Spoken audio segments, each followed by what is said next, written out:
Bienvenue petit poulpe argenté. Tu es à bord de l'Octopus et moi c'est Marine, créatrice de ce podcast et exploratrice de l'harmonie dans cette drôle de vie.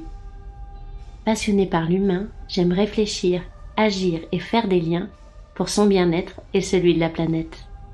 Je t'embarque avec mon équipage pour découvrir les profondeurs de ton corps, de ton cœur et de ton esprit.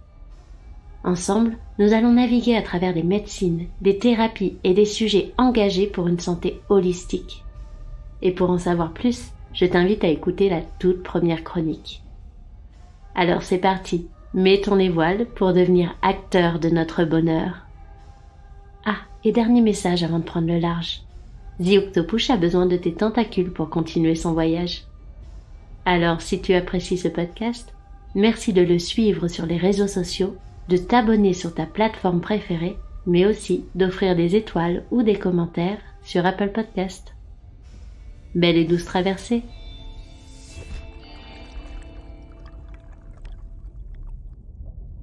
Dans cette nouvelle chronique, explorons les liens entre notre bien-être et ce que l'on entend par féminin. Au-delà du sexe auquel il est associé, le féminin représente une partie dont chaque être humain est composé. Dans la culture taoïsme, on parle de la polarité yin pour l'énergie féminine et de la polarité yang pour l'énergie masculine. Ces deux polarités sont nécessaires et complémentaires. Bien équilibrées, elles nous permettent d'être en pleine santé et de se sentir en harmonie dans cette drôle de vie. Alors pour plonger dans ce sujet, voici les quelques questions que l'on s'est posées. Comment l'énergie féminine se matérialise physiquement et psychiquement ?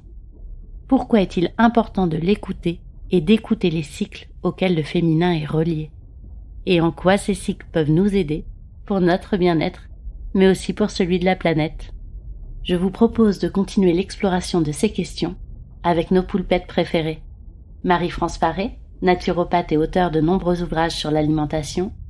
Aurélie Asper, docteure en psychologie et créatrice de la méthode de développement personnel La Position Essentielle. Et une invitée spéciale, Hélène Gadouri, photographe spécialisée dans les clichés de femmes en pleine nature et auteure du livre Filles de la Terre. Douce écoute. Bonjour, je suis Marie-France Faré, autrice naturopathe et chef en cuisine végétale. En naturopathie, le féminin peut être abordé sous différents angles.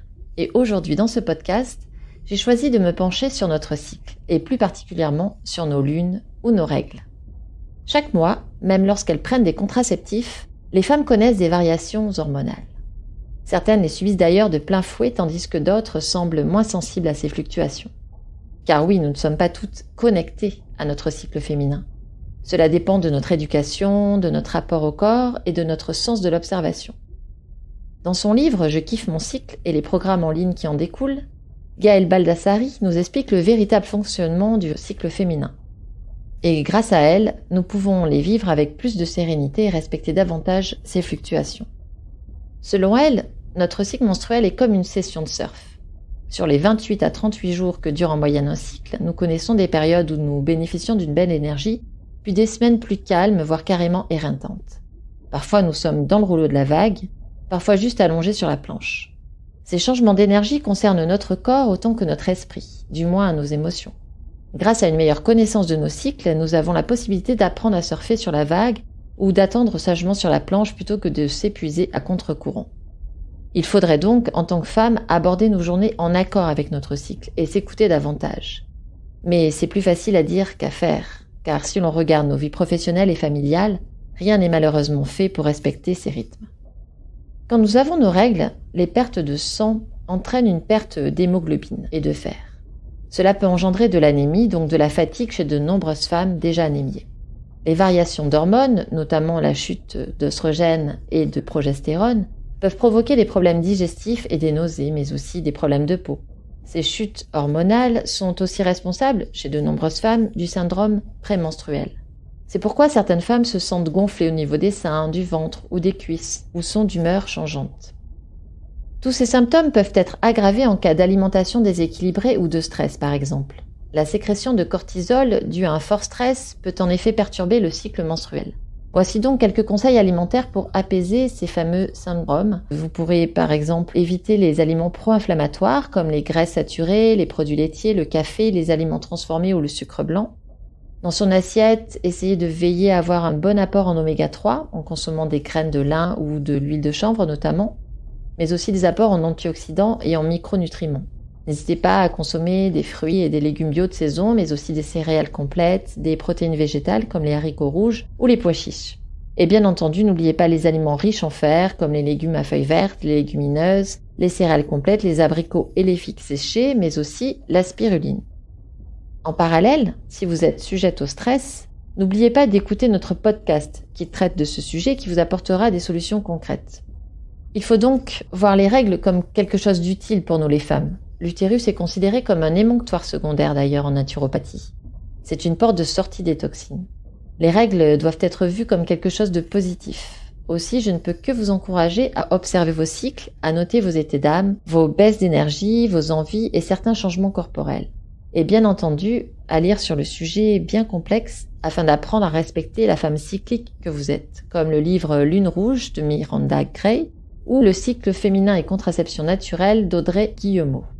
Cela vous permettra de canaliser votre énergie et surtout de gagner en confiance, mais aussi de mieux accompagner vos filles dans leur début de vie de femme. Maintenant, je laisse la parole à Aurélie Asper, docteur en psychologie, qui va vous apporter un autre éclairage sur le féminin. Bonjour, je suis Aurélie Asper, docteur en psychologie et créatrice de la méthode de développement personnel, la position essentielle. Regardons de notre côté le féminin d'un point de vue symbolique.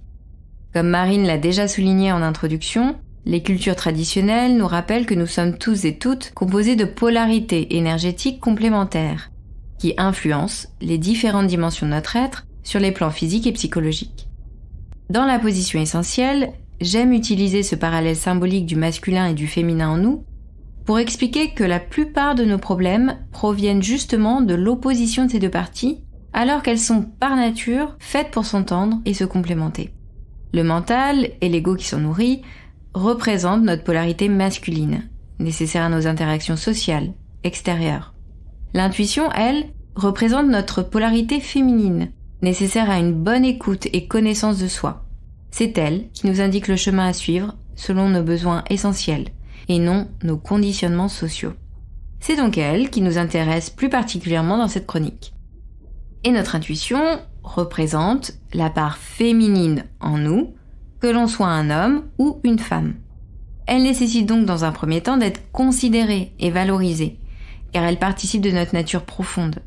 Et dans un second temps, on bénéficierait aussi d'apprendre à l'écouter et à la consulter pour pouvoir nous guider. Et enfin, la respecter lorsqu'elle nous indique que certaines situations ne lui conviennent pas, nous protège de problèmes personnels et relationnels à venir. Prendre soin de notre écoute intérieure, de notre intuition, nécessite donc de passer par une écoute de soi plus subtile, une écoute du corps. Car oui, le corps est relié à notre intuition, et c'est peut-être pour ça que vous entendez de plus en plus parler de la nécessité de l'écouter ce corps, pour trouver la bonne direction. C'est aussi parce que notre mental, qui est de nature énergétique opposée, ne peut pas nous aider à écouter notre intuition de manière directe. Il peut seulement, par sa complémentarité, soutenir son écoute, en expliquant comment se détacher de lui et en donnant des astuces pour entendre autrement que par la pensée. La position essentielle nourrit justement cet objectif-là, utiliser des outils mentaux pour que la part masculine en chacun de nous puisse entendre, comprendre et ainsi adhérer au soutien et à la valorisation de sa part féminine. Rien de plus qu'un programme féministe en fait, hein. Mais sinon, est-ce qu'on vous a déjà conseillé de vous écouter ? Mais écoutez quoi au juste ? La voix qui vous dit d'aller à droite ? Ou celle qui vous dit d'aller à gauche juste après ? C'est pas simple tout ça. Parce que non, en effet, on n'est pas tout seul dans sa tête. Comment ça marche ? Le principe masculin en nous, lié au mental, va souvent venir interpréter ce que le principe féminin, l'intuition via le corps, essaie de nous faire ressentir. Et lorsque nos croyances et conditionnements contre cette influence intuitive, alors on peut avoir deux messages intérieurs complètement opposés. C'est pour cette raison qu'il est bon d'apprendre quoi écouter en soi et comment. Aussi, de nombreuses techniques de méditation, de pleine conscience ou autres, de sophrologie et d'hypnose peuvent vous aider à développer cette capacité d'écoute intérieure. En fait, tout ce qui va fixer la concentration et stopper le flot des pensées va permettre de créer un espace intérieur d'accueil et de réception des impulsions intuitives qui cherchent tout bonnement à être entendues tout au long de la journée. Alors, vous pourriez faire la vaisselle par exemple, ou courir, ou même plus facile encore, lire. Seul impératif, ne pas en profiter pour ruminer. Concentrez-vous sur ce que vous êtes en train de faire là, tout de suite, maintenant. Vous verrez, une fois cette condition respectée, ça vient tout seul. Car de la même manière que vous pensez toute la journée, en vous en rendant compte ou non d'ailleurs, toute la journée, votre intuition vous envoie aussi des messages qui passent la plupart du temps inaperçus. Parce que cette part féminine, elle ne va pas crier et s'imposer à vous. Elle va vous souffler le chemin de manière douce et subtile. C'est sa nature énergétique qui veut ça. C'est à vous, avec l'aide du mental, conditionné pour l'écouter ou non, de prendre le temps qu'il faut pour lui faire de la place dans vos corps et aussi dans vos journées. Ainsi, vous pourrez être guidé dans vos choix par vos besoins profonds, plutôt que vos conditionnements reliés à ce que votre environnement attend de vous. Alors si vous êtes actuellement en questionnement sur une nouvelle direction personnelle ou même professionnelle à prendre dans votre vie, peut-être qu'il est temps de prendre contact avec votre intuition, vous pensez pas? Et comme pour toute pratique physique, l'entraînement permet de rendre cette écoute plus facile, plus fluide et plus automatique. Elle devient alors une seconde nature, ou plutôt, elle vous reconnecte avec votre propre nature, celle qui justement vous permet de rester en santé physique, psychologique, et vous ouvre aussi à la santé de votre environnement social et écologique. Alors pour une nouvelle forme de psychologie féministe, faites place à votre intuition et surtout, passez une très bonne journée. Et si on résumait, que ce soit pour notre corps ou pour notre esprit, notre partie féminine nous rappelle l'importance de l'écoute. L'écoute qui va nous permettre de mieux vivre nos cycles, de mieux nous orienter dans notre vie personnelle comme professionnelle, mais aussi de mieux nous adapter aux événements extérieurs. L'énergie féminine est donc liée à l'écoute de notre voix intérieure, celle de l'intuition qui nous montre la bonne direction. Il est donc essentiel d'y prêter attention, mais sans oublier d'écouter la voix des autres et celle de la nature. Et oui, l'Octopus vous rappelle que par nature, vous êtes des êtres interconnectés dont le bien-être dépend de la planète et de la vie en société. Et justement, Hélène nous invite à plonger dans cette interconnexion pour comprendre et mieux vivre vos cycles à travers les saisons. Douce écoute! Bonjour, je suis Hélène Gadouri, photographe et facilitatrice de cercles de parole, et je prends en photo des femmes en pleine nature pour les reconnecter à leur corps, à la terre et à la nature. Je réalise des portraits et des photographies de nus dans les Cévennes principalement et aussi en retraite collective. Mais aujourd'hui, je suis là pour vous parler des liens entre les cycles de la nature, les saisons par exemple, et le cycle féminin. J'ai réalisé un livre qui s'appelle Filles de la Terre, qui regroupe des photographies, des peintures et des textes, dont un poème que je vais vous lire, et qui fait ce lien subtil entre les cycles de la nature et le cycle féminin. C'est un poème qui est dans la saison de l'automne et qui illustre le syndrome prémenstruel, ou du moins la phase prémenstruelle. Énergie foudroyante, viens me donner ta force, retourner les arbres, redécouvrir les racines, tout bousculer jusqu'au plus profond de moi, ne m'en remettre qu'à l'instinct, qu'aux rêves qui viennent chaque nuit taper à ma porte, m'échapper à tout ce qui me tient encore à la réalité. Il y a quelques années, j'ai découvert les cercles de parole, notamment entre femmes, et j'ai pris l'initiative de suivre mes cycles grâce à une roue. Donc chaque jour, je notais quelles étaient mes sensations physiques, mes ressentis, mes émotions, si je sais pas, j'avais plus ou moins de libido, si j'avais une tension dans les seins.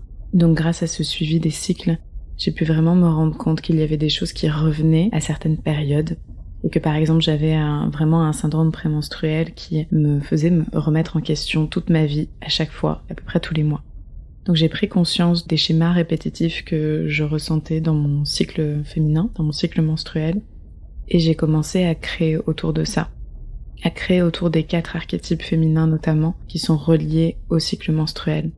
En réalité, il y en a plusieurs, on peut même dire qu'il y en a beaucoup plus que juste 4, mais par exemple, la saison du printemps est reliée à l'archétype de la jeune fille, qui est aussi l'archétype par exemple de l'Amazone, l'amoureuse.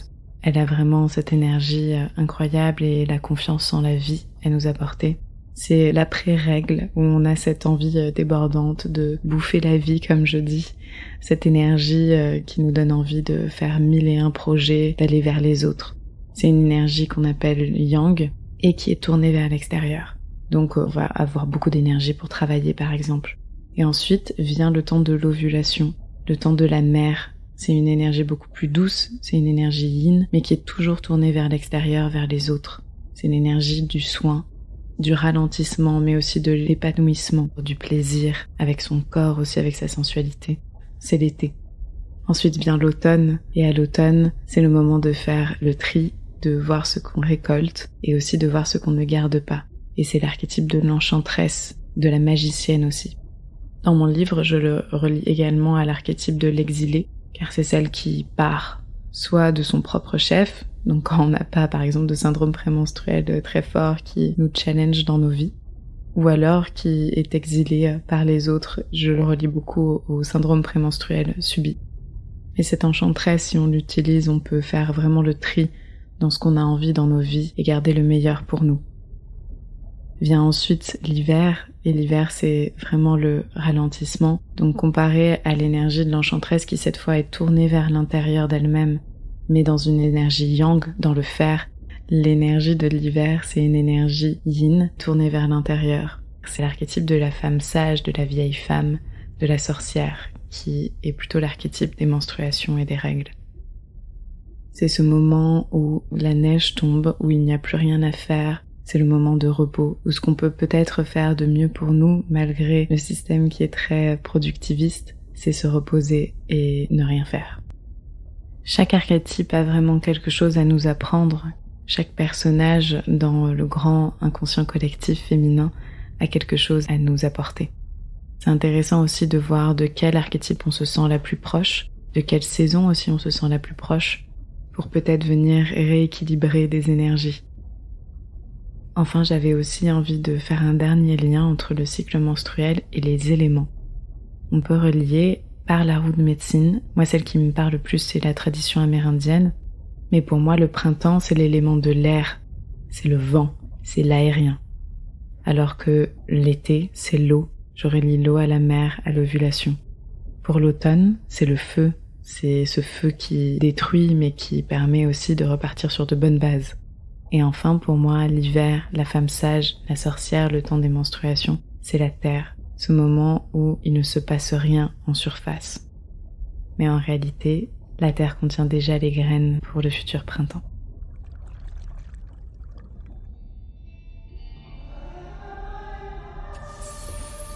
Et c'est ici que nous faisons escale.